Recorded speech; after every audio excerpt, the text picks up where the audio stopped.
Da ist ein super Aufwindzentrum. Ja.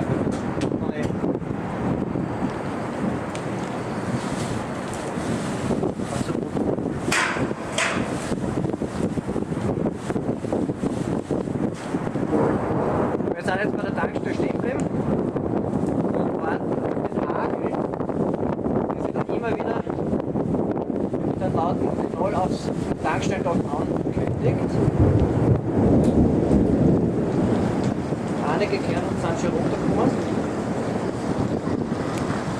Und liegt so gar nicht.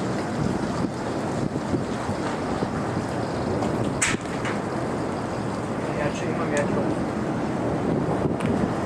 Das Rauschen von drüben hört man auch.